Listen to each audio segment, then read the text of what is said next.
short time. Who has heard of these theories before? I didn't hear, Prabhu. Okay. So utilitarian theory means greatest good for all. Let's do something that is beneficial for all. Egoism theory means only I should benefit. Deontology, this is Immanuel Kant. In the 1700s, he found this, or rather, he proposed this theory. He's saying that morality is a category independent of consequences. I will be moral whether or not something good happens to me or bad happens to me, right? Regardless of the consequences, I'll always be moral. Then comes virtue ethics. This is Aristotle. Aristotle was the guru of Plato 500 something years ago, around the time of Chaitanya Mahaprabhu. In Europe, he was propounding this theory. So he focuses not on action. The other theories are all based on action, karma. This is based on character, nature of the individual. So Aristotle is a very interesting person. So let's do a little bit of research on him. Aristotle, philosophy.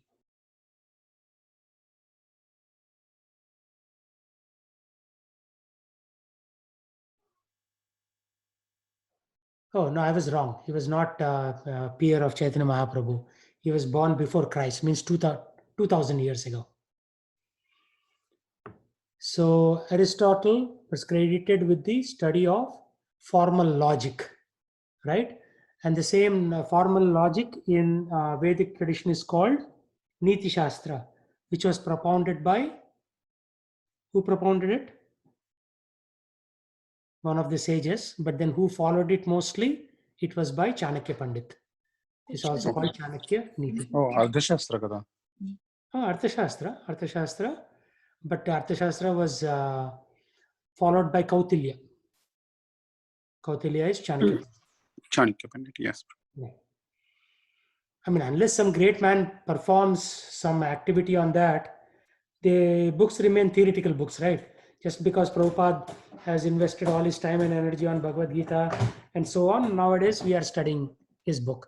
Same thing, Chanakya Niti, because Chanakya followed it very vigorously and systematically, now we follow it, right? So Aristotle is more of a logician, right? But at the same time, he gave a lot of importance to history, politics, a lot of these other things. So that is just a little bit of brief about Aristotle. So what is Aristotle's position? Character is more important than action. What kind of a person we are. And then there is the divine command theory. Divine command theory is following religious beliefs and principles. And finally, relativism theory, which talks about culture. So morally right if the specific culture in which we are living is right. So morality is shifting. So for example, 120, 130 years ago, women in America used to wear from neck to toe clothes, maxi. They would fully cover their body. And nowadays, if somebody fully covers their body, they are thought to be crazy, right? Now, part of the body has to be revealed. That is our current moral compass in the modern world right now. So this is shifting. Relativism means it's relative. If you say, is he a good person? Then the question is asked nowadays, relative to what? So everything is relativism. So if you try to teach Bhagavad Gita or something to someone, right, then you have to expect people to be along these dimensions. Somebody may be a utilitarian, biggest benefit, or somebody may be egoistic, what is there for me? Or regardless of consequence, what happens, I will do whatever I want to do. This is my moral category, right? And virtue ethics is Aristotle's theory. What are the virtues that we should follow? Good, bad, ugly, whatever it is. So in the divine command theory, long time ago, this was done by This is the Western theory of God, right? God is kindness, lovingness, and justice. God has certain essential characteristics. So this somewhat Aristotelian, this approach, right? And this provides a ontological grounding. Ontological means what is the basis of being? That is called science of ontology. So there are many ologies in the world, right? We know biology, but there are many other ologies. One is consequential. If something is following something, that's called consequential theory or teleology. And if it's non-consequential, it's called deontology.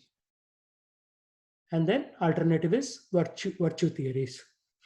So in consequential, we have two paths. One is egoism. What is in my best long-term interest? Second is utilitarianism. What is the greatest good for all? Right? Sometimes you talk to people, why don't you chant Hare Krishna? They say, oh, no. We have to be good to everyone. Everybody should be happy. That is utilitarianism. Means they are looking for utility. Utility means use. What is, if I do this, what will I get back? That is called utilitarianism theory. And then egoism is obviously nobody needs explanation. Me, will I get some benefit? If not, I will not even talk to you, right? Like especially when I used to work in Microsoft, sometimes I used to send a meeting invite, and the person said, "What is this meeting for?" And then he will say, "This doesn't fit into my, you know, my whatever they are called, 5 or 6 things that they write every year, right? What are those things called, Sudhakar? Beginning of the year you write that, end of the year you are evaluated against that. What are those things called? He just went to get ready, Prabhu. He'll come in 5 minutes. Okay, it's going already. Yeah, so objectives. Yeah, objectives. So if objectives don't match, the fellow will not even give you meeting time, right? So that is also one approach. I'm not saying is good or bad, but if it doesn't fit in with my objectives, I won't even talk to you. Then Immanuel Kant's approach is what is my duty to others? Universal law, means versus ends. Means if what are my means and how do they come to define what my ends are? And then in the alternative, am I being an exemplary person? Means regardless of the outcome, am I being a good example to the others? So that is the approach. And then of course there is ethics of care. Am I showing care to the community, like that? So the reason I showed you that picture is when you come to this picture, now there is divine command, means God says so. Like God is asking me to do X, Y, Z, like that, right? So moral duty is whatever God commands. Thou shalt not kill. It is said in the Old Testament, 10 Commandments. Thou shalt not kill. Thou shalt not lie, steal. This, that. There's so many things. Moral rules. So one end, God has certain characteristics. Other end, God has a nature based on which He is issuing commandments. So these are, of course, the one on the right comes from one on the left. This was the original thinking. Later on, people said moral duty is whatever God commands. So then we come into one dilemma. It's called Euthyphro dilemma. So the question is something morally right because God commands it? I mean, God said, Krishna said, Sarva Dharman Parityajya. So you give it up? Or Krishna said, do this, don't do this. So do you perfectly act? Or does God command it because it is right? So this is the dilemma that the Westerners were grappling with. So the guy on the left is called Euthyphro, and the guy on the right is called Aristotle. So Aristotle meets Euthyphro at one point, and they're having these philosophical debates. Right? This is 324 BC, means 324 years before Christ was crucified. Right? It's not birthday of Christ, but when he was crucified.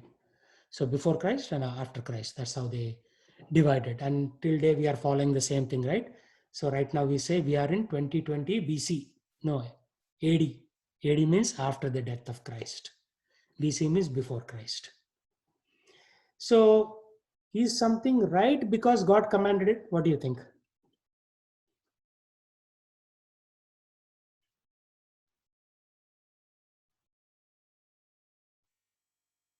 Or does God command it because it is morally right?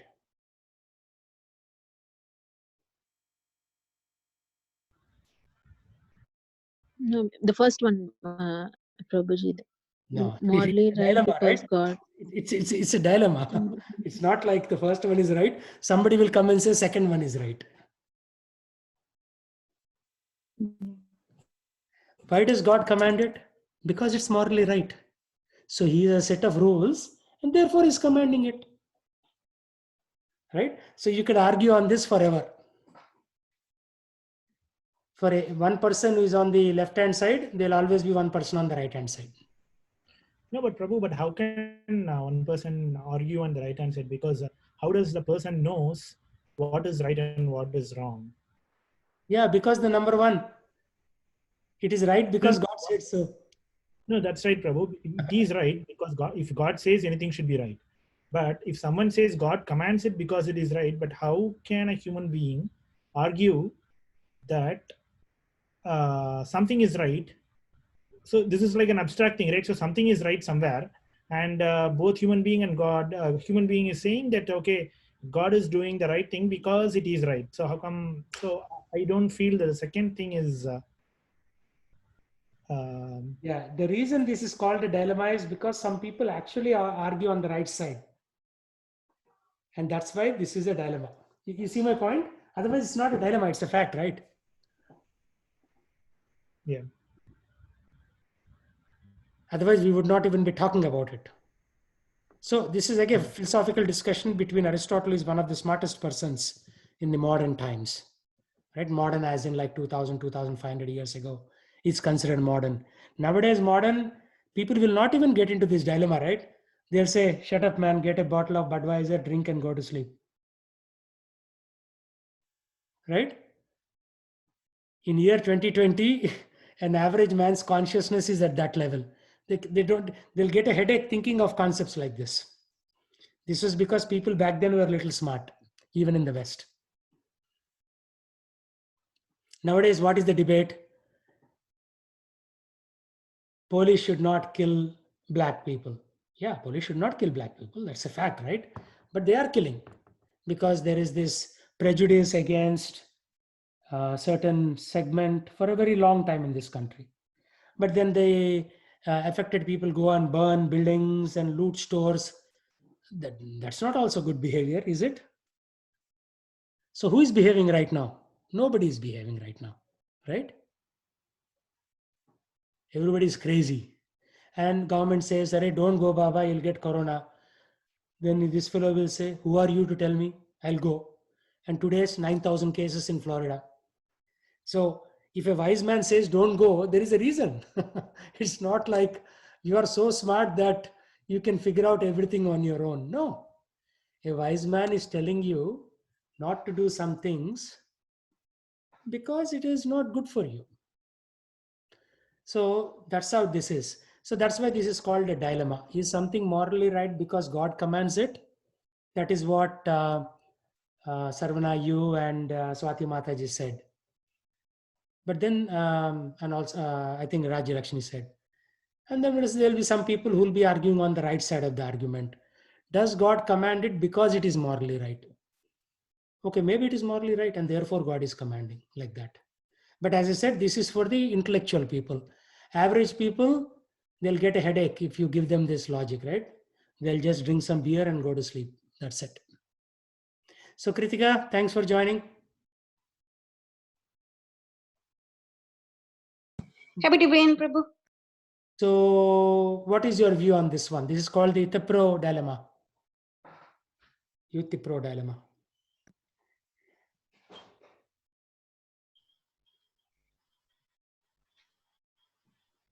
God commands it because so this is like Arjuna in the battlefield, isn't it? Because Arjuna goes through the war because Krishna commands it, and Krishna commands it because that is the right thing to do. Because the Kauravas were falling under the 6 different categories of aggressors, and therefore that is the right thing to do. And anyway, the Lord himself is capable of doing everything, but then he wants to give the credit to his bhaktas.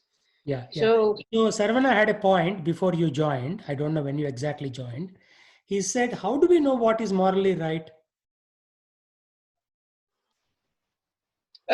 it's given in the scriptures, but then sometimes the scriptures can be a little confusing. That's when we need to talk to a guru, a bona fide guru. No, that is our approach, right? The Vedic approach. But we are talking about Aristotle talking to Ethapro 2,354 years ago. Hmm. Right? Right, So this is a because philosophy class today. This is not a, I mean, I will come to Bhagavad Gita, but I wanted to cover some philosophical aspects of ethics. So here are the ethical theories that if you go to take any psychology class in any university in America, they will teach you these theories. One is theory of greatest good, utility based. Second is ego based. Third is Immanuel Kant, 1732. He proposed this deontology. He says that it is not based on consequence. First two are consequential. The third one is you have to do it because it's moral. That's it, end of story. Then Aristotle comes and gives the concept of virtue ethics, giving a set of virtues that people need to follow. Then there is the divine command theory. Sarva dharman parityajya mamekam sharanam vraja. Give up all duties and surrender unto me. But why people are not surrendering? Because they don't, have a philosophical basis. Arey, why should I surrender? You have not given me enough reason to surrender. Like that, they will start arguing, and essentially they will never surrender. And then relativism. Relativism is like, what was right 20 years ago is no longer right, or what was not right 20 years ago is now right. Like when I came to America, marijuana was considered illegal, and if you had it, police will arrest you.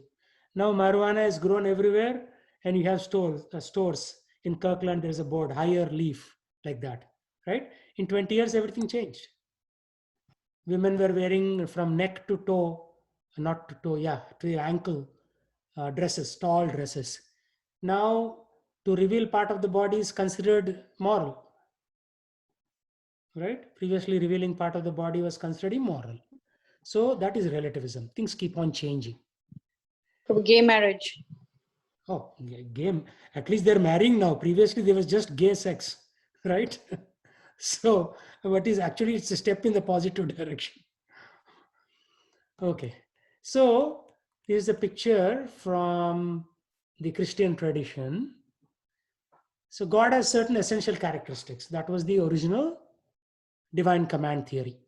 So goodness means to be like God, God-likeness. Then it changed to God issues commands based on his moral nature, and moral duty is whatever God commands. But of course, that was interpreted by certain priests in different way, and it has caused so much havoc over the last 2000 years. The fight between Christians and Muslims initially, and then when Muslims occupied other lands, between Muslims and the people they occupied, like Hindus or Buddhists or whatever. So many things have, so it kind of degenerated into a relativistic theory.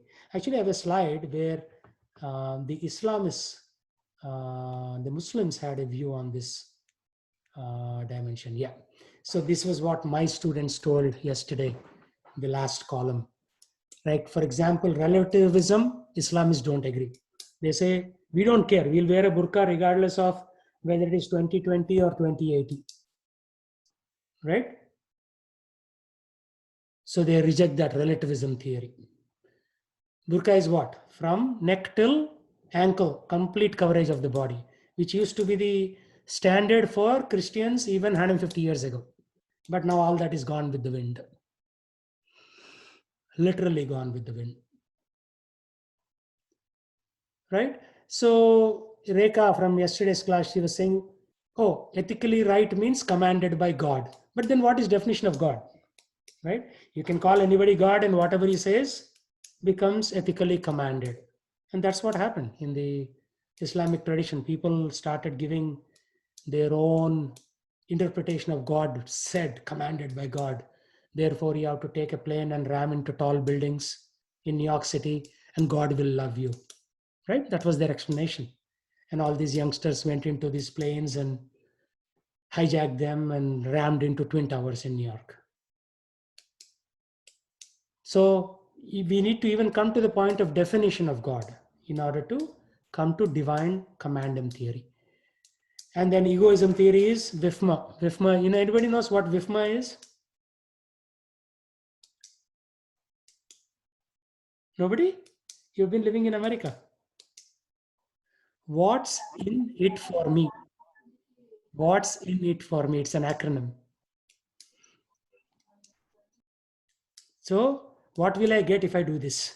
That's egoism theory. And then the other one is Vife, which is what's in it for everyone. That is utilitarian theory. Right? Of course, the Hare Krishna perspective is again somewhat similar to Islamic theory, that they accept that divine command theory, right?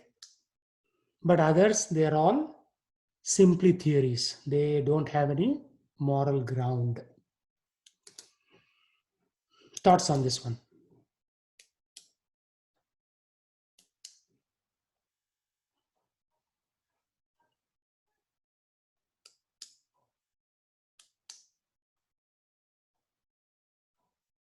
Say something.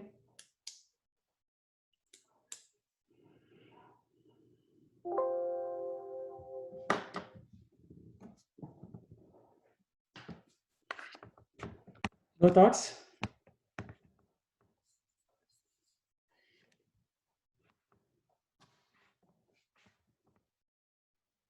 So what's our position on deontology theory, for example?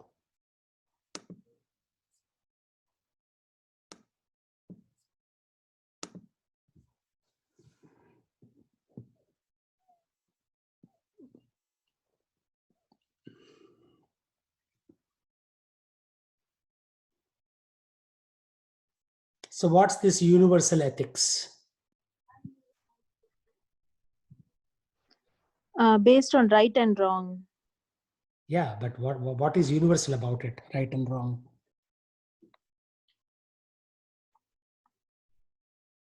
Well, the Islamists say it is only Islamic principles, which is like going the other way, right? Only my way or highway. That's what they are saying. His main work is to get rid of the obstacles in our life. So a lot of the religion worshippers to pray to the Lord to remove. If somebody was speaking, I cannot hear. It was not very clear.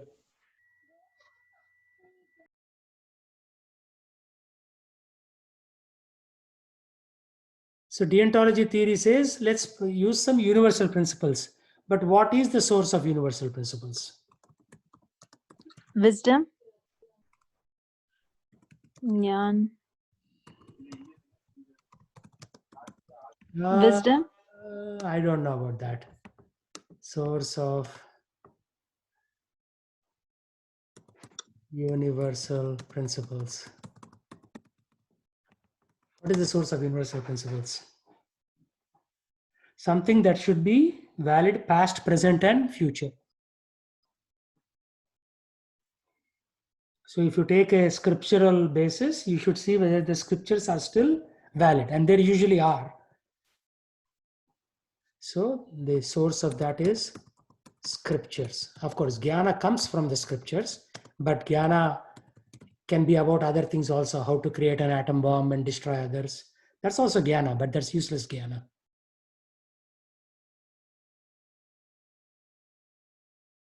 What about virtue ethics theory, Aristotelian theory? Civility, cooperativeness, courage, friendliness. Sattva qualities. Sattva qualities. So that'll take us only till heaven. It won't take us to the kingdom of God. Yeah, that's correct. Yeah. Sattva qualities till heaven only.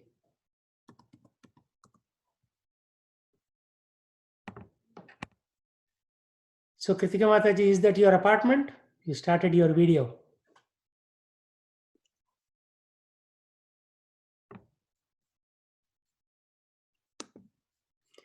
So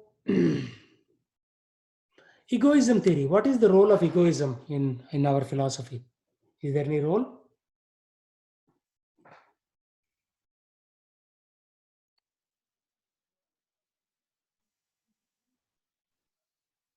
So they say like no like false ego, but some good ego is good. That's Yeah, sometimes. good ego is good, but is there a role for only a person's self-interest? No problem. Actually, there is. There is. When we say you're not the body, you're the soul, and the soul has to be liberated, isn't that self-interest? Swartha Gati. Srimad Bhagavatam says, Swartha Gati. What is the Swartha Gati of everyone? To Get liberated, but that one they say like for a devotee even thinking that like that is also like not good, right, Prabhu? Like so even in Sistastakam and all, they say that whatever like Krishna desires, like if he desires like not to be liberated, yeah, but only that's like at an advanced stage, right? Till devotion. we have responsibilities, you have a husband, you have a kid. How can we just say, yes, I am loving Krishna? No, you all go to dogs. You cannot say that, right? Yeah, no, we are not in that level, but that is the like That's the that's goal. what like Yes. yeah, Yeah. goal is like that, right, Right. Prabhu? Yeah, that's So what. get liberated. Actually, Swarthagati is perform duties in line with scriptures. Right now, people are doing weird things, right? So on the day they should fast, they're going to a movie. On the day they should not sleep, like, where they have to do jagaran, they are sleeping. They should wake up in the early in the morning, they wake up at 10 o'clock. So they are not even doing duties properly. So perform duties in line with scriptures, get liberated, and finally develop love of God. Developing love of God is very advanced. Very, very advanced. I've been doing this for like 17 years and I'm nowhere near that state. Right? So first let's perform duties in line with scriptures, which means there are indicated times when we should wake up, indicated times when we should sleep, when we should eat, when we should fast, right? And then there are indications like every day we should read scriptures. At least you're doing it once a week along with us, but maybe other times you should read on your own. For me, the good news is I teach 3 classes, right? So 3 out of 7 days I'm covered. Friday, Saturday, Sunday I teach. While teaching, I'm learning too the scriptures. So you should also figure out some technique. How you do it, it's up to you. I cannot give, micromanage your schedule. But you have to do it, right? If you don't do it, then it's a challenge. So let's perform our duty in line with scriptures, raise kids to be Krishna conscious. Most people are not doing that. Like, I know there was one festival in the temple. That day there was destination imagination. 30 parents went with their kids to destination imagination and temple was empty. I was there in the temple. And I asked somebody, where is everybody today? It's such an important day in the temple. They said, oh, we have this destination imagination competition for our kids. So all the parents went there. So for us, is the destination is not imagination. What is our destination? Krishna is our destination. So But it doesn't mean that everyone like we are sending kids to the public school. We are not like sending them to the Gurukul or anything and teaching only Krishna consciousness. Where each person has some interest, right? yeah. No, but if you don't do the balance, right, you'll be sucked into that. Like for Yeah, maybe example, they might be balancing in somewhere else, right, Prabhu? No, Like no, I'll give you practical examples from our own temple. There were some devotees who said material education is very important for their kids. And the kid went out of state and he got into bad association and he doesn't chant anymore. He doesn't fast on Ekadasi. And one kid I know, this is a different kid. That first kid was a male, the second kid is a girl. On fasting day, somebody asked her, do you fast? No, I'm no longer Casey, I don't fast anymore. That was the response. Yeah. So they abbreviate Krishna conscious as Casey, and they say these are our temple kids. And they say, one of the kid asked my daughter, "Are you still Casey?" As if it is not cool to be Casey anymore. Right? You will never want to be your kid in that situation, to have your kid in that situation. Then you have missed the boat, right? Now your kid has to take again birth one more lifetime and again go through the same nonsense. If you love your kids, you should teach them how to go back to the spiritual world. This education, job, this is a nonsense that everybody has to do. I'm also doing, right? I'm not quit my job. Everybody has to do this stuff. So you do 8 hours of nonsense, but then remaining time, you again come back into Krishna's fold, right? So minimize external avocations and increase Krishna vocation. That should be our goal. I'm not saying that you cannot educate them. You have to educate them somewhere. Where is a proper Gurukul? Tell me. Show me one proper Gurukul where you can educate. It's not possible. So kids, parents are our first educators. So we have to do a little bit of material education, but mostly focus on this. Otherwise, I've seen 2 kids. In both cases, they were very good kids when I first saw them 10 years ago. And right now they use terms like, "Are you still Casey?" What does that mean? So we have to be careful. It's Krishna consciousness So is not. where it goes wrong, Prabhu, like even like maybe those kids also like from childhood they have been exposed like to all these classes in the like temple, and they might have learned, right? So like after learning so much until like maybe until end of the high school they'll be with us. Only like when they go to the college, all these kind of changes will come, right, Prabhu? So then what will happen to all the knowledge that they have learned? Knowledge So has to be constantly pumped into the head. Just like, why they send every year, my company sends me to at least 4 or 5 trainings. I have 2 master's degree from America. I have been working for 22 years. Why do they still send me to training? no, See, no. Yeah, unless training they is continuously put us under that, regimen, training regimen, we'll forget. Human beings are forgetful creatures. So every day, just like on Friday, I did some training. It's not like I don't know that. There were some security principles like hacking, cyber security, this, that. I know that. I'm in IT. But still, why do I have to do that? Because if I don't do that, I'll forget. So same thing with these kids too. They'll forget and they'll miss the boat. Why did Prabhupada say every day you have to read Bhagavad Gita? Only once a week. It's not a once a week program, right? Why am I trying to distribute Chaitanya Charitamrita? Nagaprabhu took it, Shiva took it. Both of them made payment through their PayPal, whatever. Why? Because at least if you have the book, you'll read every day, right? It'll be there in your living room on the teapoy, and then it'll be staring at you. Hey, Mr. Shiva, please read me. Hey, Nagaprabhu, read me. It'll taunt us, right? To read. And unless you train every day, again you'll forget. Simple as that. So same with the kids. If they go to college, then most important thing I see most parents, they'll pack a lot of masalas in various bottles. They will pack nice sweaters. They'll pack nice blanket, and they'll say, take care of your health. Use these masalas, cook every day nicely. In the same way, you have to pack spiritual books also and say, you have to read these things every day nicely. If you don't do this, it will be difficult, right? Same thing. So that is required. I mean, it is important, right? Anything that is important, you should do it.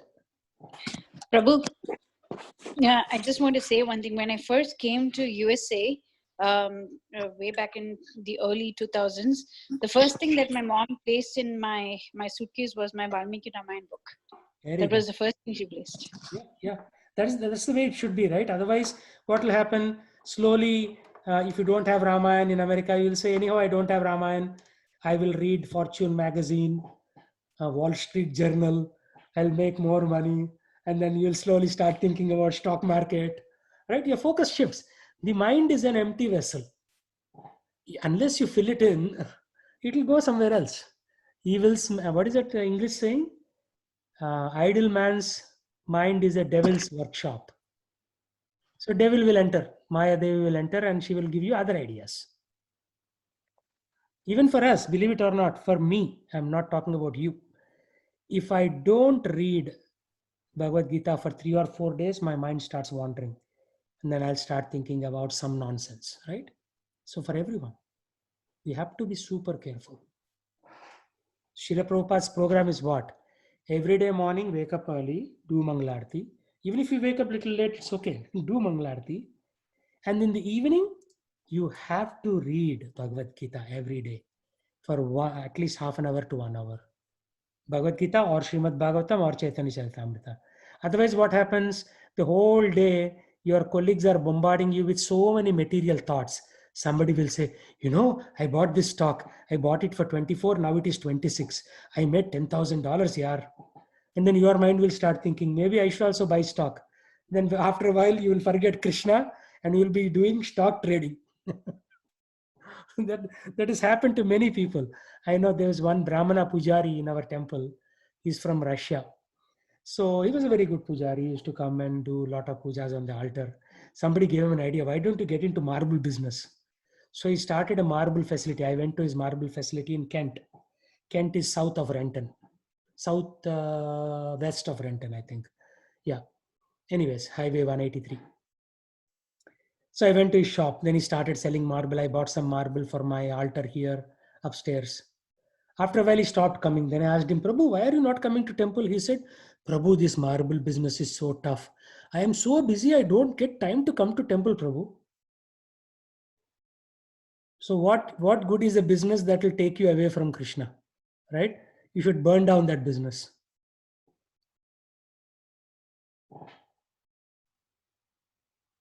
Right? From Pujari, now he doesn't even wear Kantimala. He doesn't wear dhoti. I don't see chanting bag in his hand.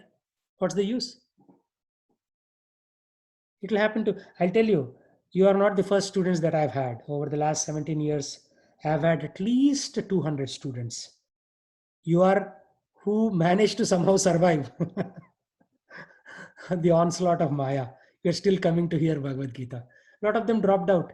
I asked them, Prabhu, what happened? Oh, Prabhu, you gave good foundation, but I cannot do all these things. It is so difficult, So they don't do it. So you have to do it. I mean, if you want something, you have to sacrifice something, right?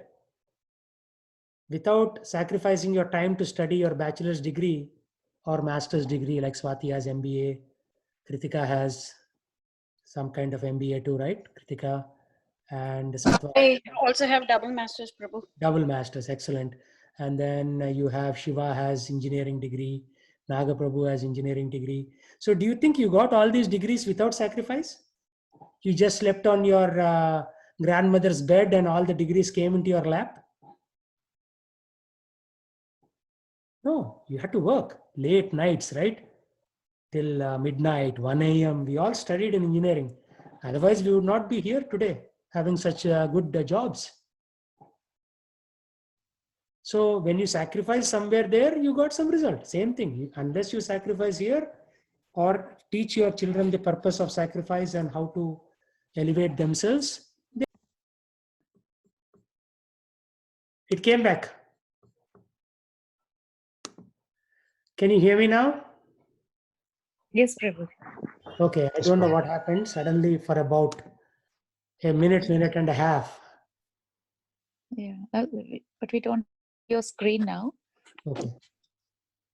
So what I was saying is we sacrifice so much to come to this level.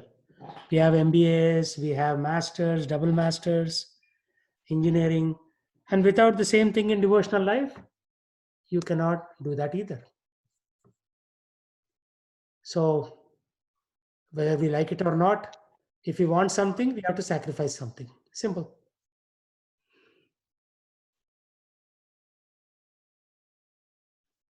Does that answer your question, Swati? Yes, Prabhuji. Thank you, Prabhu. Yeah, I mean, it is common sense. I've just stated common sense one more time. That's all. Right? We have to apply ourselves. Otherwise, nothing is free in the world. But your points are correct. Virtue ethics theory won't work because we'll only develop sattva qualities, we can only go till heaven.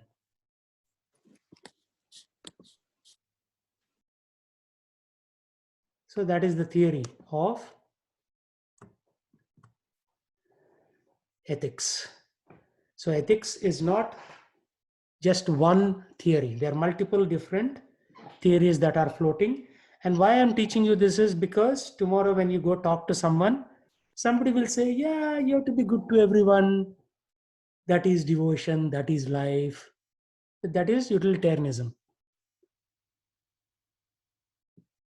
Or somebody may say, you have to be a good person, that's it. You don't have to do anything. That is deontology or virtue ethics, actually, virtue ethics, character traits. Deontology means you have to have a good moral compass. You should have a good moral orientation. That's it. You don't have to do anything.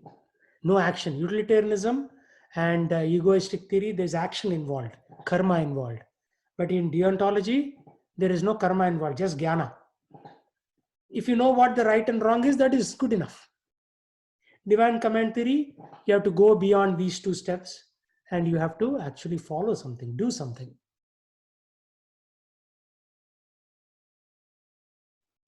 Okay, so with that, and the reason I'm teaching you this is because whenever you try to talk about Krishna with your friends or relatives, whenever you talk about some higher truths, people will protest. They'll say, so what's so special, Davis, Swati?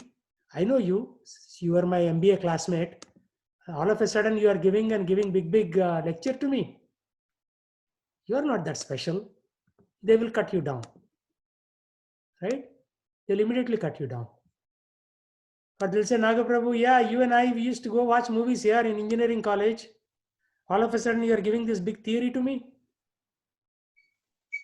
Because they are coming from different background, utilitarian or deontology or virtue. Again, this is only a limited subset. You'll find people with other backgrounds also who will come and give you other theories, right? And here is also one thing. Some people view God as a moral expert, means he gives you what is right and what is wrong. And some people view God as a moral engineer, means he is trying to ask us to do certain things, right? You understand the difference? One is expert, like a professor teaching. The other is an engineer who is actually building something. Again, one more dimension of this dilemma is God loves you because you are good, or you are good because God loves you. So the first one, morality is independent of God. So which is atheism, right? There is no dependence on God. Second one is morality is arbitrary, means relativistic. I can define morality whichever way I want. And that's what's happening in the modern life, right? Most people think they are moral, they are very good people. But then you peel under the covers, you'll see that they have a different view.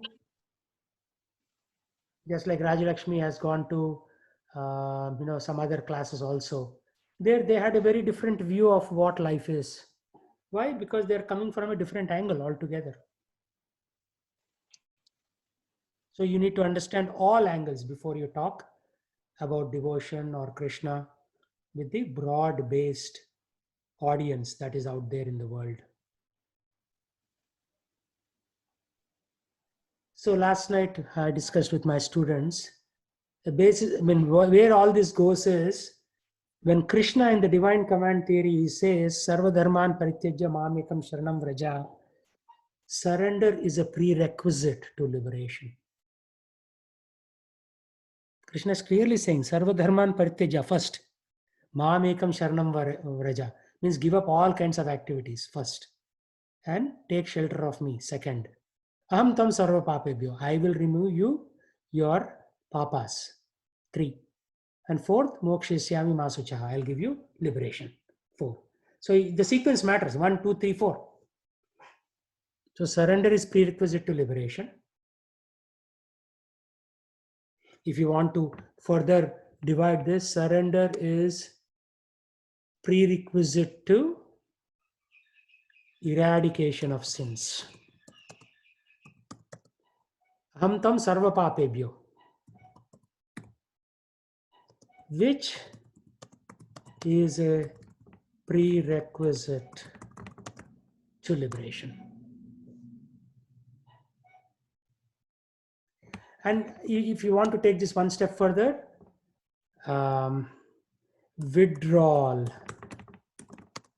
from material activities is a prerequisite to surrender, which is a okay, that's already there, which is a prerequisite to eradication of all sins, which is a prerequisite to liberation. Hare Krishna, Prabhu. Yes, sir. Prabhu, please correct me if I'm wrong. So surrender is the initial part of devotional service, right? Surrender is throughout the devotional service. So right now you are also surrendered for this class. I'm not paying you money to come to this class. You are surrendered enough to understand that it is important to learn about Krishna. But it is a lifelong process. Yeah. No, what I meant was a surrender is needed throughout the devotional service, but what I meant was this surrender is start of the devotional service. So when you think about surrender, then your devotional service starts. Yes. And then your surrender also increases. Initially, you are 1% surrendered. You only come for this 1.5 hour class every Saturday evening. Then you are 2% surrendered. Every day you will start chanting 16 rounds. Then you are 3% surrendered. Then you say, let me read about Bhagavad Gita every day, little by little. 4% surrender. I will fast on Ekadasis. 5% surrender. I will go to temple and do seva. In this way, step by step, as you add more and more Krishna activities, your degree of surrender increases. But yeah, there is certain initial desire to surrender. Otherwise, you will not even be on this Zoom call. Prabhuji, I have a doubt, Prabhuji. Before liberation, also self-realization also a prerequisite for liberation? Yeah, self-realization is coming. So if you want to withdraw from material activities, you need to be somewhat self-realized. Self-realized means what? You are understanding you are not the body, you are the soul, and you need to do something superior with your life. Haribol Prabhu, I want to add something to your response to Sharvana Prabhu's question. So, for example, in Valmiki Ramayana, Vibhishan Sharanagati is a huge topic. So he left everything, he left everyone, including his wife, and he joined Lord Rama's camp with his 4 counselors. But then it doesn't mean that he didn't do anything at all. Throughout the war, he's the one who is in charge of the spy department, because they're all Rakshasas, right? So they know the inner workings of Lanka much better than anybody else. They are in charge. Vibhishan was in charge of the spy department. He's the one who comes to Rama and says, "This is the battle formation." Based on that, Rama plans his strategy. So throughout the battle, Vibhishana gives key points, and he continues to serve Rama the best way he knows how. And it doesn't mean that Rama needed Vibhishana's help. The Lord doesn't need anyone to help him out. He's capable of doing everything because he's Swarat. But he gives that opportunity to Vibhishana, and Vibhishana takes it up. And so surrender does not mean that, yes, I'm fine, I'm surrendered, and then I don't have anything else to do. Surrender is just the first step, and then you have to continue to do your devotional service. Because without the devotional service, the surrender is lost. So I just want to point out what Vibhishana did. Correct. That's an excellent point, because surrender doesn't mean a theoretical one point in time. So you have to serve continuously, just like Vibhishan served, just like Hanuman served, like so many people served the Lord. And you should continue to do that. And then that serving continues even after liberation. That will lead to love of God. Again, serve continuously. That will lead to love of God. And what do you do after love of God? Serve him more. Serve him more. Spread that Excellent love. point. Yeah, serve continuously again. So this is like a continuous process actually. So yeah, surrender is only a point in time, just when you have that inclination. But then what is the proof of surrender? Proof of surrender is that you are actually working for the Lord, serving the Lord favorably, not unfavorably. So that's also one important point. Favorably. Because you can also serve unfavorably, right? You can just do it because it becomes a matter of habit or something like that. No, you have to do it consciously and favorably on a daily basis. So right now we are, And know, Prabhuji having also access. completion of all our duties also, Prabhuji, because that will be the main thing for liberation also. Once What's if we that? have duty, we have some duty uncompleted, then we cannot step into No, liberation. there are rules about duties also. If you take up an higher duty, you can give up lower duty. Oh. Yeah. So do you know the story of Raghavendra Swami in Karnataka? So my Guru Maharaj was reciting this story in one of his lectures. So Raghavendra Swami was a grihastha. So he was not always a Swami. He was like you and me. He was very pious. He would go to temples. He would practice yoga. He would chant Gayatri. He would chant the holy name of the Lord. And he was contemplating, should I take sannyas or not? Because he had a wife and a small kid. His kid was like something like under 5 years of age. So he was contemplating. He was sitting in dhyana. He opened his eyes. He saw one lizard. In India, lizards are very common, as you know, in houses. If you don't take care by putting, some mesh on your windows, or if you open your doors too frequently, lizards enter. So he saw a lizard give birth to eggs. No, not birth, laid eggs. Lizards are, reptiles, right? So they give eggs. They don't directly give birth to babies like dogs and cats. So after a while, I mean, it takes some time, right? Immediately the incubation won't happen. After a while, he was contemplating on this. If I take sannyas, who will take care of my wife and kid? So he saw that a crack developed in one of the eggs. A baby lizard came out of that egg. And he was thinking, who is going to feed this baby egg? Sorry, baby lizard. So just then, one small insect was crawling, and this baby lizard jumped on that insect and ate that insect. Then Raghavendra Swami said, I got my message. He, bid goodbye to his wife and young kid and said, I have to go do my higher duty. And he left his wife and kid and he took sannyas. And of course, he's a very, very elevated saint. He was buried alive in the ground, in the samadhi, but he never dies. He's still there under the ground because he's a yogi. He can live for very, very long time without dying, whether under the ground or underwater or above the ground. And if you go to that place, even today, people say the vibrations are very strong there. The spiritual vibrations are very, very strong there because Raghavendra Swami is still there under the ground. What is it called? It starts with a place starts with an M. Mantralaya. Mantralaya, yeah. Mantralaya is the place. Yeah, if you have chance, you should go to Mantralaya. This is a real story. Raghavendra Swami is still under the ground right now. So what does that story tell us? Not like lizards will jump out and eat insects, but the Lord has provided for everyone. So just because you are taking care of your family doesn't mean you are the center of the universe. If you go, somebody else will take care.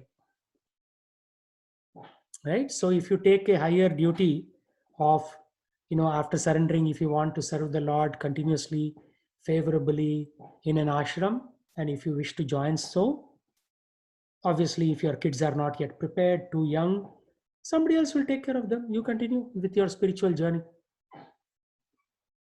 They'll probably be too happy to take care of your kid because now you are a But spiritually elevated Prabhuji, in person. Arjuna also actually was told by Krishna that But Arjuna was trying to run away from duty.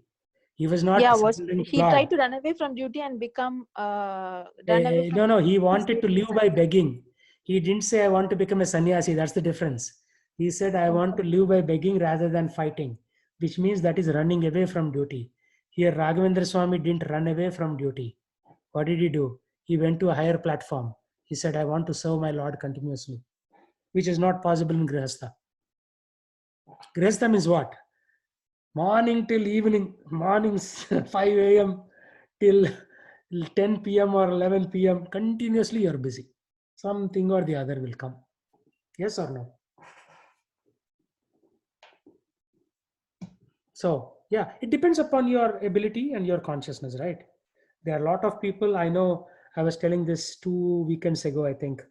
I know at least 5 people in Seattle who have already taken to the next level, right? Like Vednarayan Prabhu quit his Microsoft job. He went to Tiruchendur on order of his spiritual master, Bhakti Swami.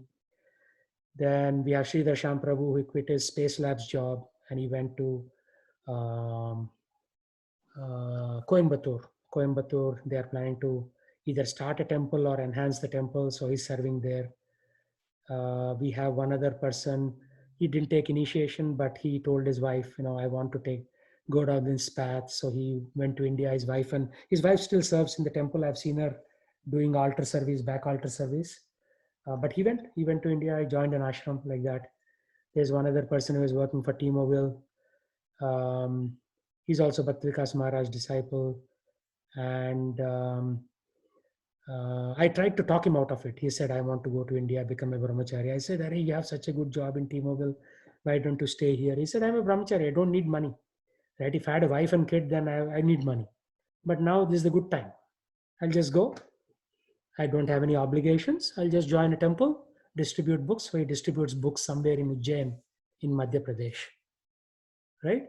So don't think that this is only with Swami Raghavendra who very elevated souls are doing, right? Amongst us, people are doing.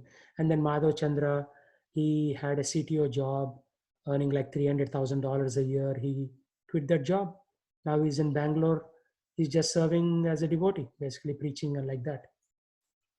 So I have seen people earning very good money, people not earning that much good money, who have actually taken the next step. So it's not a fairy tale. Right here in Seattle, I'll give you 5 examples. I gave you. Even women can do that, Prabhuji. Anybody can do that, Mataji. Women will do it differently. Women will not take sannyas. What women will do is they will serve in a temple. So you can serve in our temple. You don't have to go anywhere. Or like Kritika Mataji, you can preach in Australia. Or like Navakishori Mataji, she travels around the world giving seminars, teaching people who know nothing about Krishna. So she won't even say Krishna. She'll just say peace, love. She'll just use general words. But once they're interested, then she'll give them a Bhagavad Gita. So a lot of women have done that. So it depends, right? It depends upon where you are in your life cycle with the kid. Maybe your kid needs you right now. So maybe you can like spend with them till they come to college. And once they join college, bye-bye. It's not like you're totally bye-bye. You still are in touch with them, but your focus is something else. Your focus is on your spiritual emancipation, like that. Or some people are living in farm communities, like in Andhra, in Tamil Nadu, there is Salem, there is a big farm community, ISKCON farm community. Now they have started one in Karumandurai in Karnataka, Tamil Nadu border. One in coastal Andhra, near between Vishakhapatnam and Srikakulam. They started a farm community. Even I took a slot there for $15,000. So, if I'm sick and tired of this world, then I can just go there and live with the devotees there. So the slot is only for the land. Later on, I'll have to build a small cottage. Cottage is only like 5 lakhs, they are saying. So about $7,000. You can build a cottage and you live there. That's it.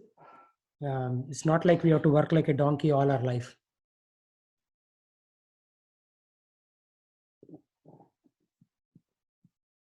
I work here because it gives me an opportunity to be in a big city and preach.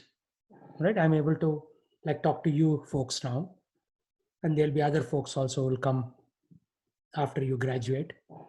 So for me, for now, this helps in my spiritual life. But there'll come a time when my kids will graduate from college, they'll have their jobs. One may go to Australia, one may go to UK. Who knows, right? And after that, what will I do? Then it will be 24/7. Krishna. So it depends on individuals also. You don't have to do anything dramatic, but you have to do something for Krishna.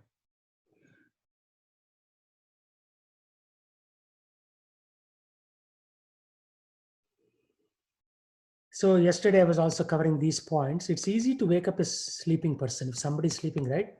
You can shake them up. You can, sing a song in their ear. They will wake up. But if somebody is pretending to sleep, you can never wake them up, right? If somebody is really sleeping, you can wake them up. But if somebody is pretending to sleep, then you cannot wake them up because they will never wake up, even though you make a lot of sound. So Chaitanya Mahaprabhu says, Jeev jago, Gora Chand bole, Kota nidra jao maya, pisa chirakole. So, O Jeev, O living entity soul, please wake up. How long will you sleep in the lap of Maya? We are all sleeping right now, sleeping souls. So Krishna is saying, wake up, wake up, wake up. So let's hear that song. Jeev jago, Gora Chand bole, Khota nidra jao maya, Pisachi rakole. There was one Prabhu in Seattle who moved to Dubai. I'm trying to see his song. I mean, a lot of people have sung this, but this particular Prabhu, because I know him personally, he's in Dubai right now. This is Gopal Krishna Maharaj, but after that I'll show you the other Prabhu.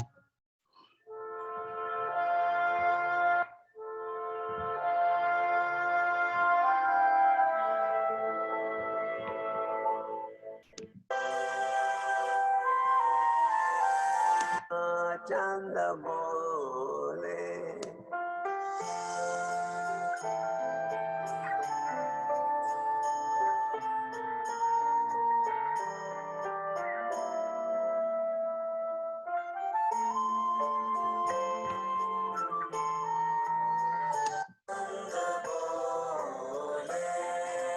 Tota nidra jao maya, Pisachi rakole. Tota nidra jao maya, Pisachi rakole.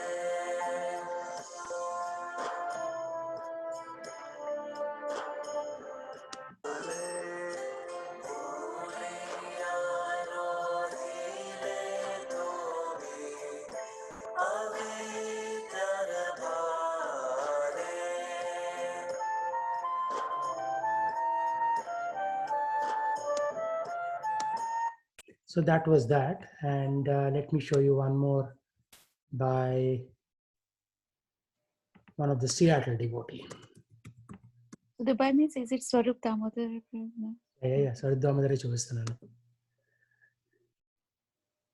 So is that Prabhu from Seattle, Prabhu? I don't know that. I mean, he stayed here for many years, right? So I consider him Seattle.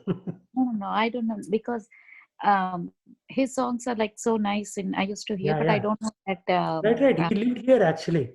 He used to be in Kalina Square. Maybe by the time we started coming. Yeah, like, by the time you Prabhu. started coming, he already moved to Dubai. Mhm. I don't know what happened. There should be a song by him.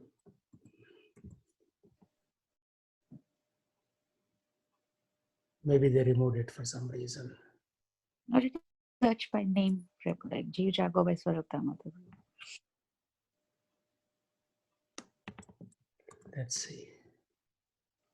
Seattle has had very great devotees. Now we have Kritika Mataji who's going and preaching in Australia like that. Yeah. So And Seattle even you has said like even base also like some Seattle devotee did some work in the waybase.com also, right, Prabhu? yeah. Actually, that Prabhu's name is Satyasar Prabhu. Like if you go to Vedabase, that site was originally designed by him. He's like a architect type person in Microsoft, very technically savvy. So he designed that vedabase.com, vedabase.io site. And later on, other people took over. So this is Swarup Damodar, our devotee.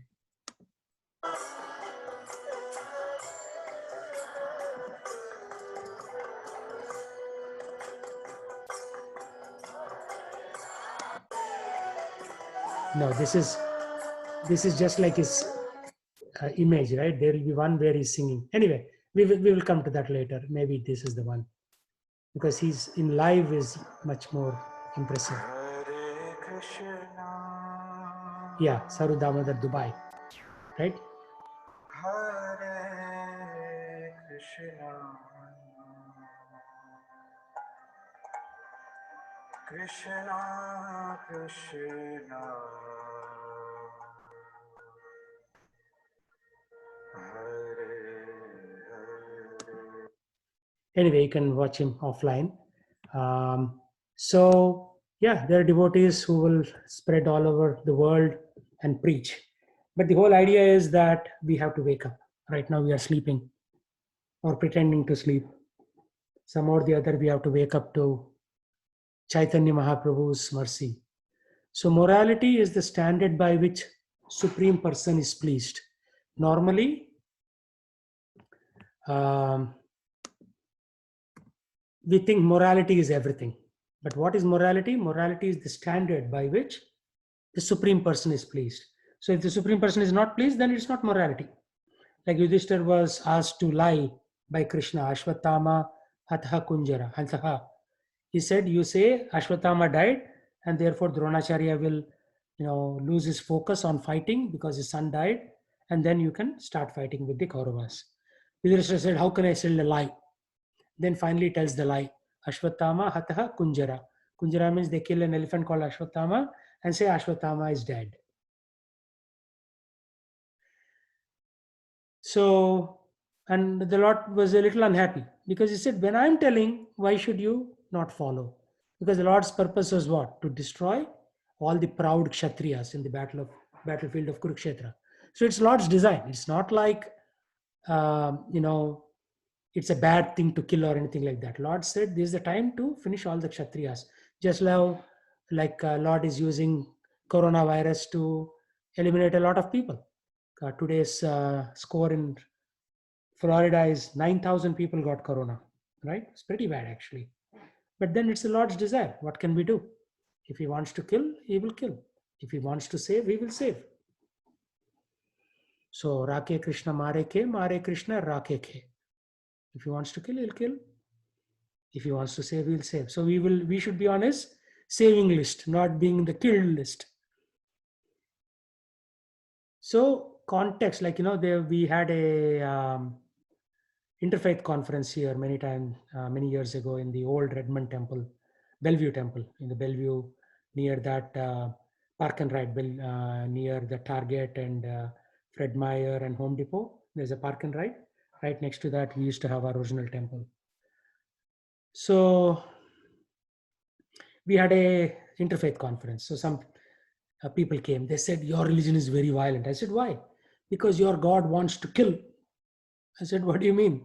He's killing for what? It is for a purpose of re-establishing dharma, because people were behaving very nonsensically back then. And even now they are. So the context in which the action is performed is superior to the action itself. So without the context, you may think this is right, this is wrong. Very difficult to say. Kim karma, kim akarmeti, Krishna says in Bhagavad Gita. What is karma, what is akarma? Very difficult to say. But you follow my instruction, I'll tell you what it is. Okay, so with that, let's come to Bhagavad Gita. Prabhuji, I have a doubt, Prabhuji. The context is superior to the action. Mhm. In that, then in Nishkamya Karma, Krishna says that we should not have expectations of our. Yeah, but Is Krishna it also that says, we get should out not of have this. expectations, or the results of we should not get attached to the results of Yeah, actions? Nishkama Karma means, suppose you go work in an office, you get Yeah. $5,000 a month salary. You Yeah. say, I don't have any karma for this result. So I should immediately surrender the result back to Krishna. Yeah. Right? That's where it's very hard to find any Nishkama Karma yogis right now. Who would do that? Would you give away your husband's hard-earned salary to hold to the temple? Probably not. So Nishkama Karma is very difficult to practice. Therefore, Krishna says, yes, I've given you knowledge of karma, of jnana, but follow bhakti. Bhakti is superior to all these other processes. Bhakti means always think of me, always work for me. In this way, you will come to me. But we But can have expectation of our karmas, no? expectation you will have. How can you escape? Your mind is full of desires from past millions of lifetimes. How can you escape from that? You cannot. So slowly start dissolving them in bhakti. Once you start bhakti, right, slowly those things will automatically go away. You can forcefully push them away, But which I'm is just very confused difficult. with this context, goal and goals and aims of action, and as well as the other one that Yeah, is but our goal is expectation. only one thing, to reach Krishna. That's it. If you have intermediate goals, like I want to become a IAS tax collector, I want to become a executive in Microsoft, these are intermediate. So these intermediate goals will not really help you.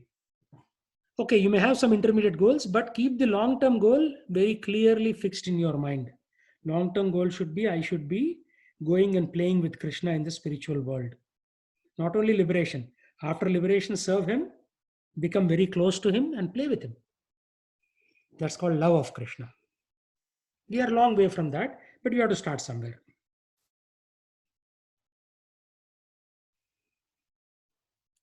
So you cannot artificially, like what did Vishwamitra do? He artificially tried to suppress his sex desire. Then Miss Menaka came from Swargaloka. Indra sent Miss Menaka. Menaka came and the Shastra describes that simply by the tingling of the ankle bells, maybe you are wearing ankle bells right now, Rajalakshmi, I don't know. But ankle bells women usually wear so that when they come to the temple, there's a pleasing music for the Lord. Small bells, ting, ting, ting, they'll make sound. So simply by hearing the ankle bell sound from Menaka's feet, which was so pleasing, Vishwamitra's yoga was disturbed. Yoga Brashta. He was a great man, Vishwamitra. Compared to you and me, we are nothing. So when he gets disturbed, who are you and me? We will get easily disturbed. Because Menaka is not an ordinary Apsara, right? She's a very skilled Apsara, very powerful Apsara. So just by tinkling of the ankle bells, she disturbed the yogic meditation of Vishwamitra. So for us to get into meditation itself is a challenge. So how are you going to do it? Bhakti is the only way. Other ways work for other yugas, but for Kali Yuga, Bhakti works. Other things don't work. It's too difficult. I'm not saying it won't work. Maybe it worked for Baba Ramdev. But can you do what Baba Ramdev did? And how many Baba Ramdevs are there? There is only one across the length and breadth of India. So, very difficult process. That's what I'm trying to say. So, best thing to do is what? Chant the Hare Krishna, offer foodstuffs to Krishna and eat the remnants as prasadam, read Bhagavad Gita, Srimad Bhagavatam, visit holy dhams like Vrindavan, Mathura, Dwarka, Tirupati, Rangakshetra, so many are there. Badrinath, Gangotri, Yamunotri, and hopefully gradually purify your consciousness and then develop that love of God And in the meantime, because you are practicing all these things, liberation will automatically come. Actually, And it is even contentment also should be there, no, Prabhuji? Contentment. contentment will automatically come by devotion. Why are you not contented right now? Because you are like fish out of water. Will a fish be happy outside water? Yeah. Fish we can never be happy. One devotee from Bombay made a picture. He put cooling glasses for the fish. Fish is sitting on a big bench. Cooling glasses. There was like some drink next to it with lemon and lime. There were some servants fanning the fish. But the fish is saying, I'm not happy. I want to go back to water. So we are like fish out of water. Whenever we are outside of connection with Krishna, who is the original energetic, we will lose our individual energy. So we are like fish out of water. But then once you jump back into water, you will say, I feel so good. You don't have to do anything specific. You just go back into water, you feel very fresh. So if you go back to Krishna consciousness of our Supreme Father Krishna, automatically you'll feel bliss. And then where is the question of not having contentment? People have quit like $500,000 a year jobs and they're very happy. Why? Because they're happy in the devotion. Oh, by the way, I gave you 5 examples. I should give you one more, sixth example. Venugopal Prabhu, he quit his job. He went to Mayapur. He rented a place there and he's serving ISKCON there by doing services locally. So that is 6 people from Seattle. Technically, you could even count Swarup Damodar in that because he's not really interested in making a lot of money. You saw that, right? In Dubai, he was doing that kirtan. He's not going to Dubai to become like a gold merchant or something. He's going there and he's still preaching there. So technically, we have 7 people from Seattle who have done big things outside. So let's get back into that water of Krishna consciousness. Then we'll be happy. Right now, we are outside. We are asking. I mean, first of all, the fact that you should ask the question, are we contented or will we, how can we be contented, means you are fish out of water, right? So once you get into that devotional life, you will never ask that question because you'll already be contented.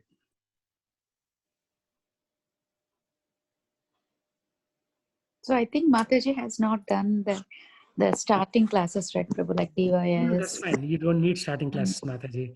This No, is a means very amazing. This is a very amazing process. Actually, she's very knowledgeable. This is a very amazing process. All you have to do is pick up the Japamala and start chanting Hare Krishna, Hare Krishna, no, Prabhu, like Krishna earlier we get Krishna, like Hare so many Hare, questions will be there. Hare Rama, Rama Rama, Hare Hare. Everything will automatically come. Yeah. So yeah, your turn. Say what you were trying to say. No, Prabhu. Like initially, like we get like so many doubts and all because we all these years, like maybe like 30 years or anything, like we have been brought up in a different environment and all. So all of a sudden, the concept that we learn here is like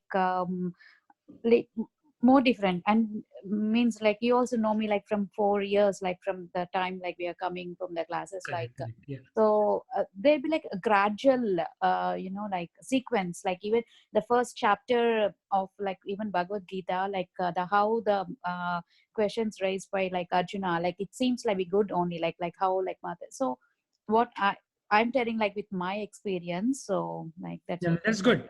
No, and I'm not at all frustrated at Mataji's questions because I've no seen no these no no questions from almost every student, right? yeah, They're good not questions, frustration. I'm actually. just telling Yeah. maybe like if Mataji can like uh, do again parallelly, even that one start from there. Yeah, Maybe actually, gradually the she's in questions will. my Sunday class. Oh, okay. She's already doing chapter 3 with me on Sunday, and Mm. she sometimes comes to the Friday class along with Jaipal, and Mm. she's doing chapter 10. So she's Mm. doing 3 classes concurrently, believe it or not. Yeah, because in like as we do like Gita and Bhagavatam classes, like the continuous daily basis, right, Prabhu? So one Mataji like started like in Gita like third or like fourth chapter, like so even when she's getting like the doubts like that, so they suggested like like all some other Matajis who have like completed all those things. What they were telling is like initially we used to have the same doubts, but the gradual, like when we start from like DYS and all, like now when we are reading again, then dots will be like getting connected. So out of that experience, I'm telling to Mataji Prabhu, you will always ready to preach, Prabhu. I'm not telling about you. I'm just telling No, that's out of good. my experience. No, Yeah. that's good. I'm glad that you are hearing similar experiences from other Yeah. places. So, Rajalakshmi, did you join Dividrishti's Srimad Bhagavatam class also? Yeah, yes, yes, Okay. Prabhuji. I'm in So you are Drishti doing now. that also. Yeah. Yeah, So between all of us, gradually, and you can also ask questions to Swati. She's been coming for almost 4 years. So yeah, this is a collective process. No one person can have all the answers. So we collectively work towards our eventual goal. We should always keep the goal in mind, and then we will do so many other things along the way. That's okay, but goal is very important. Okay, let's go back to this chapter 15. Yeah, let's do text 11. Yatanto yoginaschainam Yatanto yoginaschainam pashyanti atmani avastitam Pashyanti Atmani Avasthitam yatanto api akratatmano Yatanto Api Akratatmano nainam pashyanti achetasah. Nainam Pashyanti Achetasaha. The endeavoring transcendentalists who are situated in self-realization can see all this clearly. But those whose minds are not developed and who are not situated in self-realization cannot see what is taking place, though they may try, right? So we are all endeavoring transcendentalists. Endeavoring means working hard to find the goal. Transcendentalists means people who are trying to get out of Rajoguna, Tamoguna, and Satvaguna and coming to a transcendental position. So he's saying that endeavoring transcendentalists can see this clearly, but those whose minds are not developed and who are not situated in self-realization cannot see what's taking place. Like whatever you are learning in this class, right? Go try telling this to your neighbors. They'll say, what are you talking about? I'm just worried about whether my Walmart online order is going to come in time or not. Right? They cannot even think on this platform. They cannot even think. Imagine. We may think we have doubts. For them, they don't have any doubts because they have no concept of what spiritual life is. Right? So, but those whose minds are not developed are not situated in self-realization. So self-realization, once again, is the step one to get to this platform. Remember the steps that we talked about in the PowerPoint. You have to be self-realized to a certain degree, not 100%, to start understanding this topic, right? And then gradually, just like a spiral, you'll keep learning more, you'll withdraw more from material activities, your surrender increases, you'll serve favorably, and then gradually come to point of liberation.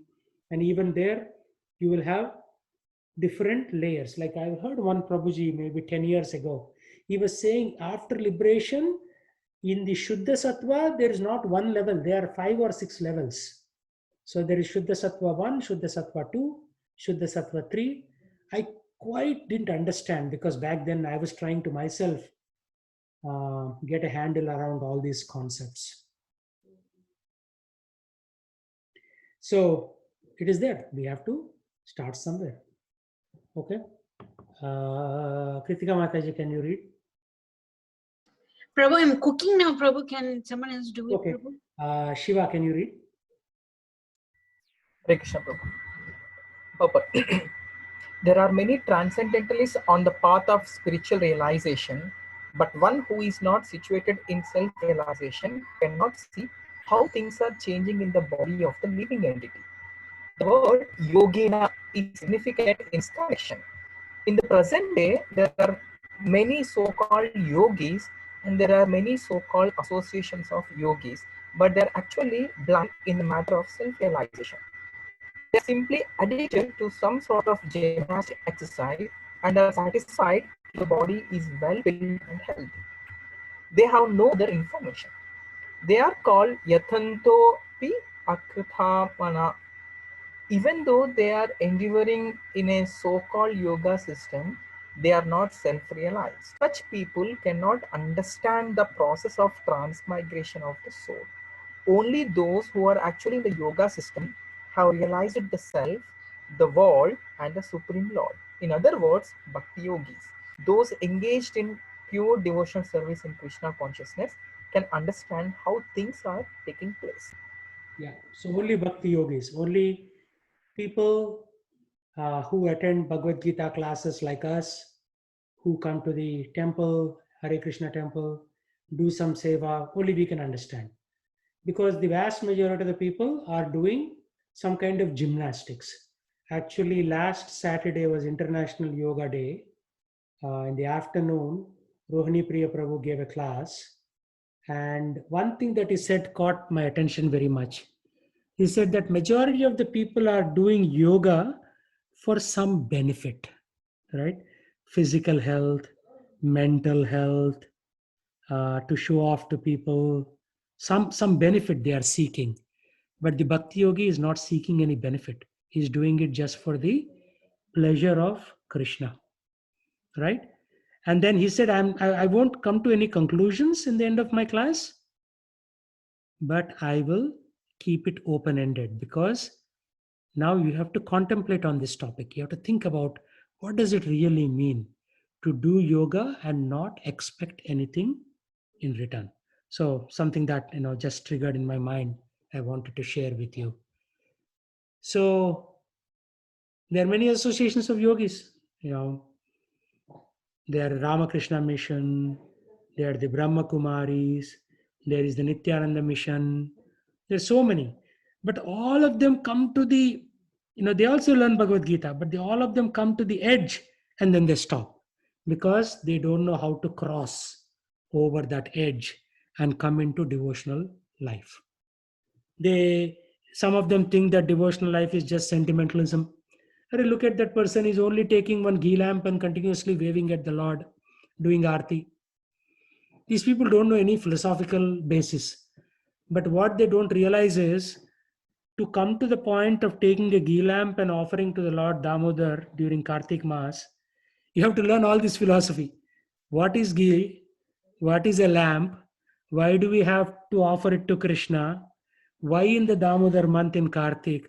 To come to that platform, you have to go to years and years of training of all these things. What is karma? What is jnana? What is dhyana? So offering a ghee lamp to Krishna is not a cheap thing. It's not an ordinary thing. Right? But so these people say, oh, this is like a sentimental thing. Look at them. All they're doing is just offering a lamp to Krishna. They don't do jnana like us. Because a lot of yogis are also somewhat jnanis. They will read, a lot of scriptures, Kena Upanishad, Kalisantaran Upanishad, like that. But then they miss the point. The point is, after reading all that, what is your goal? Vedesha sarvair ahameva vedya. Vedanta krit eva yadeva chaham. Means, Vedesha sarvair, of all the Vedas, I am to be known. What is the goal of all the Vedas? To know Krishna. Once you know Krishna, you can do simple things like cook for him, make garlands for him,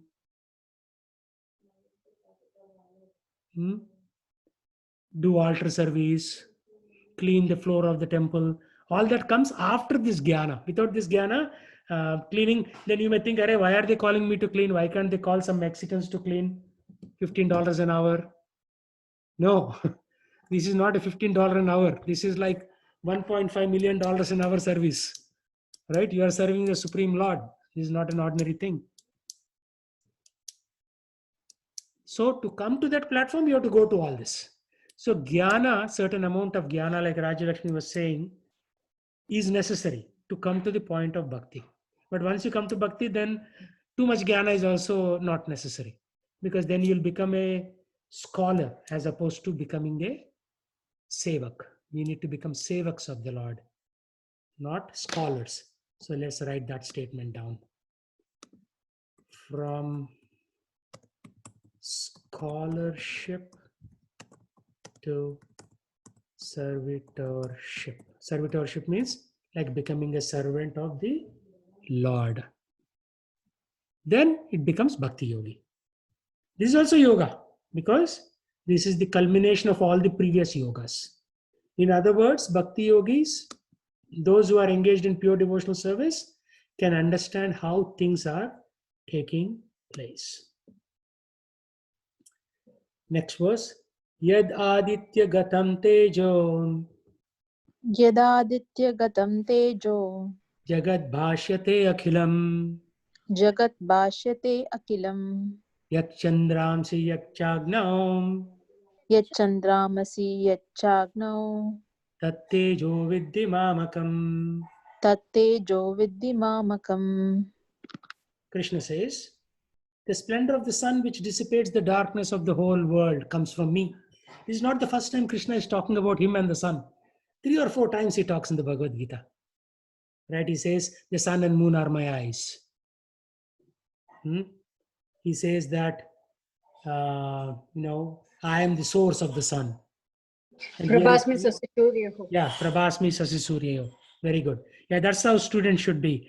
When I say some English word, immediately he should recite the Sanskrit verse. Everybody up to the challenge? I'll say English, you should say Sanskrit. Which means you should read the Bhagavad Gita. Like in University of Washington, they say, next week I'm going to cover chapter 2. This chapter will be about sustainability of water in the Olympic Peninsula. So please read and come so that we can have a rich discussion. So all the students will first read and then they come. In the class, it is not about professor teaching. Professor will stimulate the discussion. What if we did like this? What if we did this option? How can we save water? These Mount Rainier water supplies are coming down. We are not forming enough snow. Like that they will discuss. Right? In the same way here. You should read the Bhagavad Gita beforehand so that we can have a rich conversation. And the splendor of the moon and the splendor of the fire are also from me. Okay. So, Nalini, can you read?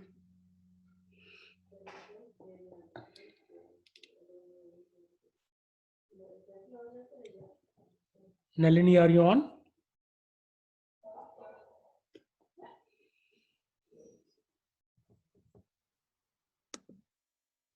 I think Nalini has a bot. A bot has activated the call. She's not there. Hare Krishna. The other day they were saying when I went to return something to Amazon.com.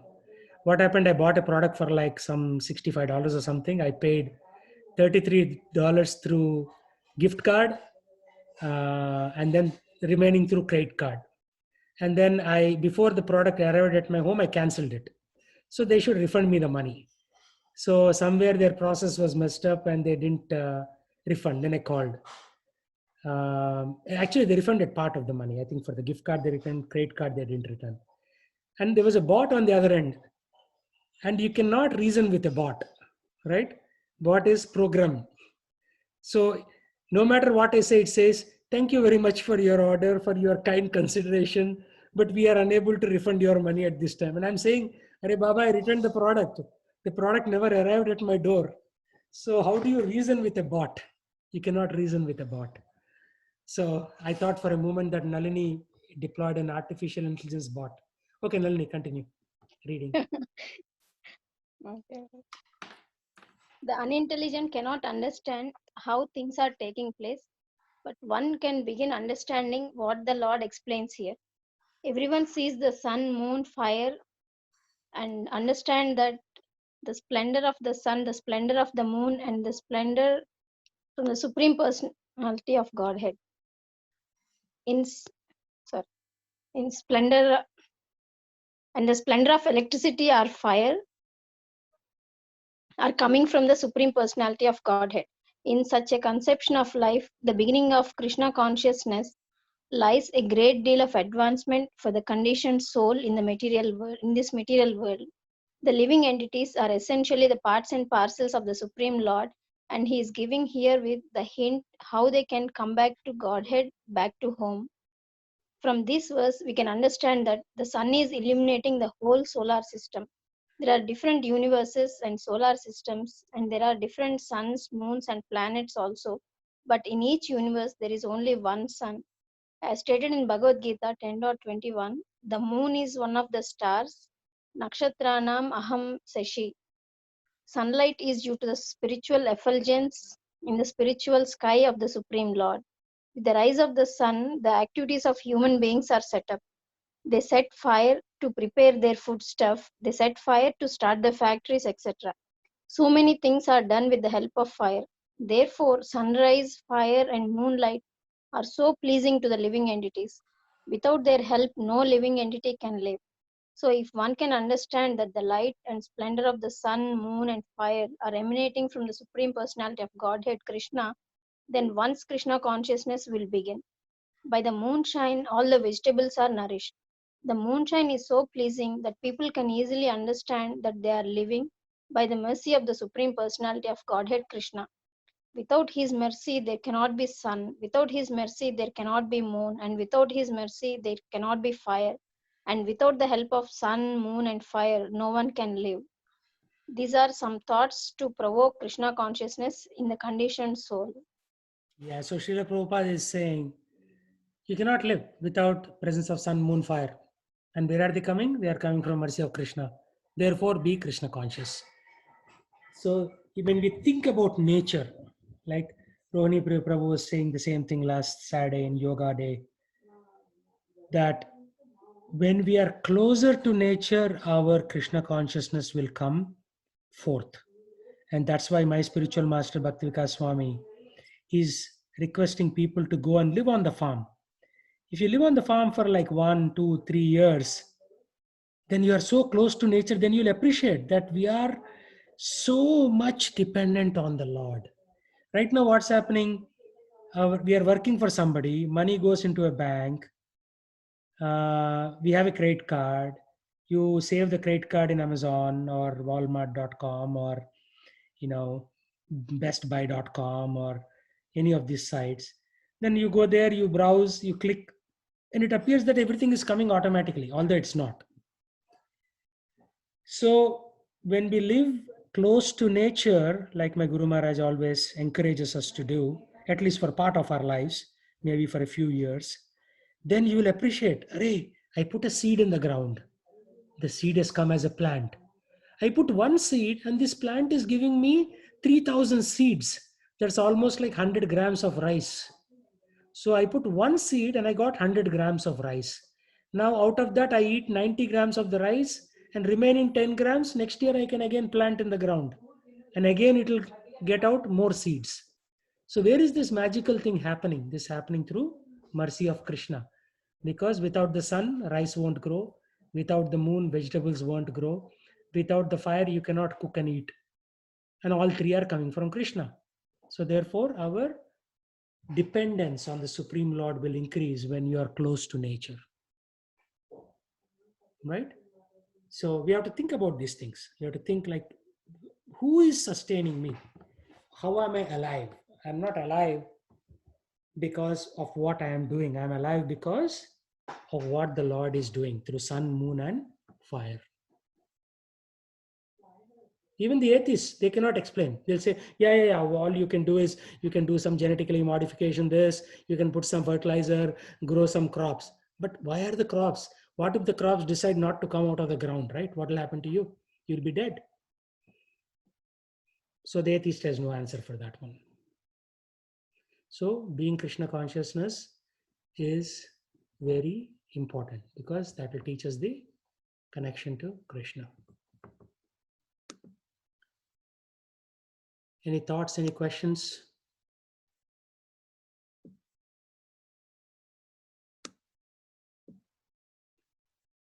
Okay, let's chant now. Sri Krishna Chaitanya